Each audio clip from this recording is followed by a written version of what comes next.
Time to get the oil change on our 2015 Subaru Legacy 2.5 liter.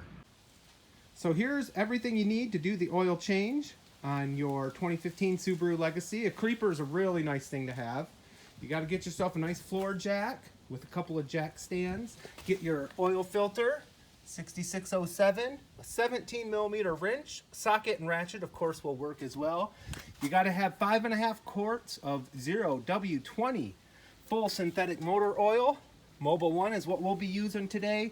And then you need a container for your old oil.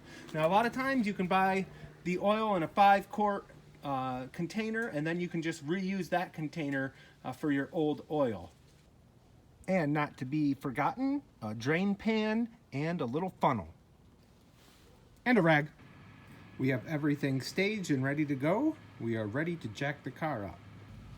At the front of the car, there's a jack point, and it's conveniently located right here. You see that little metal thing right there? That's where we put the jack, and that will jack the entire front of the car up. So we have our jack on that knuckle, and we just start jacking. The car will raise.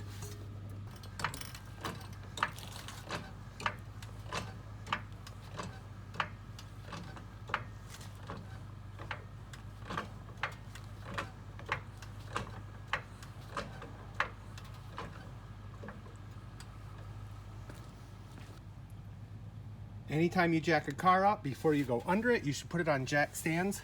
Subaru has a nice little feature right here, and that is, see these two little indentations here? You put the jack stands right in the center of those little indentations, and that's a point that the car will be safe on. So we did one on this side, now we have to do the other side. All right, we have jack stands now on both sides. We can take the jack out. Now we'll just gently lower the car, turn the jack handles very slow if you have this style jack. So now the car is resting on the jack stand. You can pull the jack out of the way. Always recheck your jack stands too one more time before you go under. Make sure they're not leaning. Make sure they're straight up and down and the car's resting on the jack stand top. So this is the metal piece that we jacked the car up with. And if you just move back about 12 inches, you see this little cutout here. That's the oil plug right there. Now we have our 17 millimeter wrench on the plug, and we're ready to loosen it. So it should be lefty-loosey. And we're gonna position the oil pan over on this side because the oil from that is gonna spray out. It's kind of sideways, so the oil is gonna spray out to the right here. So I couldn't film it, but you just have to loosen it 1/4 turn usually, and now the plug will move by hand. So I'm gonna take the plug the rest of the way out by hand. Okay, the oil is now draining. We're gonna let this drain a good long time. And we're gonna also lower the car down off of the jack stands while it finishes draining. Something else to keep in mind on this oil plug is there is a little ring. It's just like a little metal washer that helps seal this on. So just make sure that that doesn't fall off. The first time I changed the oil on this car, I didn't know it had that. And it actually came off in the oil pan, and when I went to drain the oil into a storage container, I found the ring, and then I had to rechange the oil because I didn't want it to leak. So make sure it's got that little ring on there. With the oil still draining now, I've removed the jack stands and I lower the car back down. And the reason I do this is because with the car jacked up, I feel like some of the oil might sit in the back of the oil pan and you might not get all the oil out. So I don't know if you actually have to do this or not. Certainly if you were on ramps, you wouldn't be able to. But it's just a little step. It takes an extra minute. I like to do it to try to make sure I get all the oil out of there. Well, that's still draining. I'm just going to tell you about my oil. So I got Mobil 1 oil, and it's a 10,000 mile interval, full synthetic engine oil. And then for my filter, this is one of the Walmart filters, and it is a 10,000 mile filter. So you might think like, hey, why would this guy use a Walmart filter? But when I looked online at some videos and some guys cutting filters apart, the SuperTech filters were actually pretty good. And I haven't had a problem. I've used SuperTech filters for a long time. I used to use Fram filters, but now the Fram filters, I feel like after watching those videos, aren't very good. We're going to use for this car 5.5 quarts, is what I typically use. 5 quarts. It shows a little low on the dipstick, so we're going to go 5.5 quarts. And I will put links in the description of all the things I'm using today and an alternate. You can't buy the SuperTech filters on Amazon, but you can buy other oil filters that would work just fine. No oil drips or drops, so now we can put the plug back in and finish this job. Another little tip is when you take the used oil out from underneath your car, get it way away from your workspace. So we're going to deal with that oil after we're finished with the oil change, and you don't want to kick it or step in it. So just get it out of your way, take an extra second, get that nasty stuff away from you.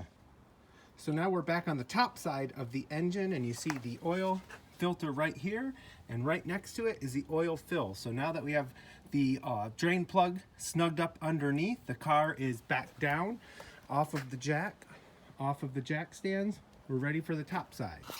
So really it's convenient where Subaru puts this, but right here on the top, and this shouldn't be more than just hand tight. So I'm taking it off here, some oil will come out, but that is it right there. The filter is off. So we'll just set that right off to the side up here, and then we'll clean this oil up. So I just want to absorb up some of that oil, so I'm just going to take some clean paper towel and kind of shove it down in there and kind of clean that out a little, move it around a little, and try to get all that oil out of there. So that got most of it. Now I'm just going to take my rag and finish cleaning it out.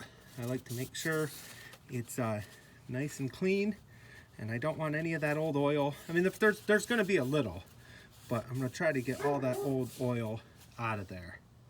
So you can see there is still a little old oil down in there. We're not going to worry too much about that, but we are going to take a little of that. This is a trick my dad showed me back when he was teaching me how to do oil changes, is you just take a little of that and you put it around the seal of the new one. And basically what you're wanting to do is just lubricate that seal so it doesn't stick on there when you go to take it off. So there we go. Thanks, Dad, for that old trick.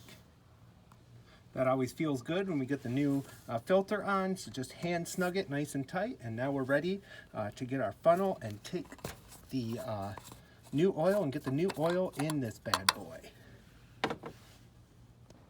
Got our oil ready to go, got our funnel in. You know how a funnel works, so we're going to put 5.5 quarts in this engine. So now I just put my oil into some containers. So I always save my windshield washer fluid containers and put them in the oil in there. And you can take this back to O'Reilly's and AutoZone for free. They'll take, I think, up to 20 quarts at a time.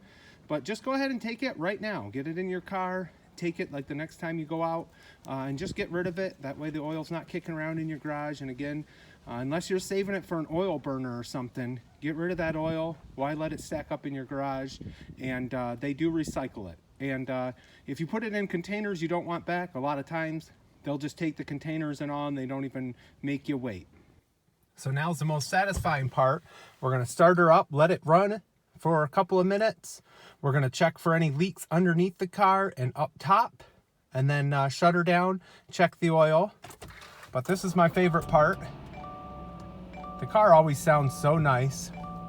But what I do on my oil change to keep track is I just use the A trip meter right there. So you can see we were at 98.47.